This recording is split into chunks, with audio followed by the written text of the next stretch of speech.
తొక్కనేలా కాలు కడగనేలా అంటారు. అధికారంలో ఉన్నప్పుడు తప్పులు చేసిన వైసీపీ నేతలకు ఈ సామెత అచ్చుగుద్దినట్టు అతుకుతుంది.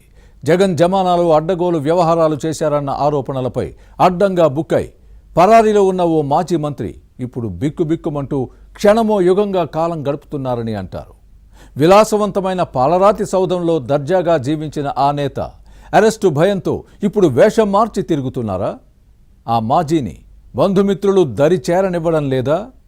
ఆటో డ్రైవర్ ఫోన్ నుంచి కుటుంబ సభ్యులకు కాల్ చేసే దుర్భర పరిస్థితులు ఉత్పన్నమయ్యాయా?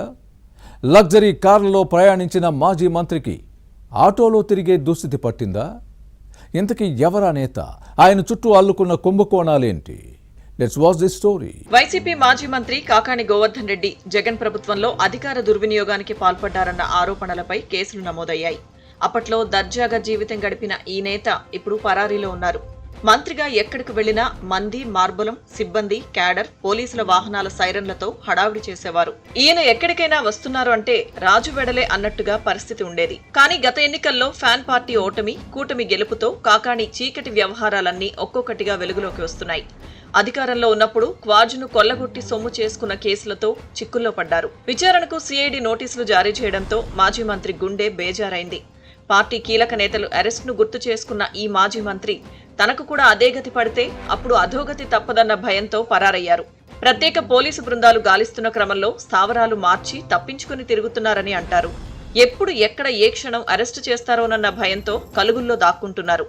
పాలరాతి సౌధం లాంటి భవనంలో విలాసవంతమైన జీవితం గడిపి లగ్జరీ కార్లలో తిరిగిన కాకాని గోవర్ధన్ రెడ్డి సామాన్యుడిలా ఆటోల్లో, అది మారువేషంలో ప్రయాణిస్తున్నారట.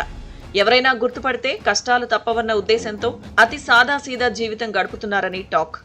జగన్ను నమ్ముకొని ఇష్టారాజ్యంగా వ్యవహరిస్తే ఎంతటి దురవస్థ సంభవించిందంటూ కన్నీళ్లను తుడుచుకొని బిక్కుబిక్కుమంటూ కాలక్షేపం చేసే దరిద్ర పరిస్థితి దాపురించిందంటూ మనసులో తలుచుకొని కుమిలిపోతున్నారట. ఈ మాజీ మంత్రి కాకాని గోవర్ధన్ రెడ్డి కనీసం తానెవరో చెప్పుకునే పరిస్థితిలో లేరు.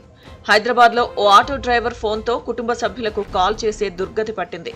విషయం తెలుసుకున్న పోలీసులు ఆటో వాలాను పట్టుకుని ప్రశ్నించడంతో ఈ వ్యవహారం బయటకొచ్చిందంటారు. బెంగళూరులోని ఓ మాజీ ఉన్నతాధికారి ఇంట్లో ఉన్నట్టు పోలీసులు గుర్తించారన్న సమాచారంతో స్థావరం మార్చేశారని వినిపిస్తోంది. బంధువులు, స్నేహితులతో పాటు ఈయన మంత్రిగా ఉన్నప్పుడు ప్రయోజనం పొందిన ఎవ్వరూ కాకానికి తమ ఇళ్లలో చోటివ్వడం లేదని టాక్. ఒకవేళ సానుభూతితో ఆశ్రయం కల్పిస్తే తమకు చిక్కులు తప్పవన్న ఉద్దేశంతో దరిచేరనివ్వడం లేదని అంటారు. తమ ఇళ్లలో ఉన్నప్పుడు పోలీసులు అరెస్టు చేస్తే బ్యాడ్ నేమ్ వస్తుందని భయపడుతున్నారు. పాపం, బండ్లు ఓడలు, ఓడలు బండ్లు అవ్వడం అంటే ఇదేనేమో.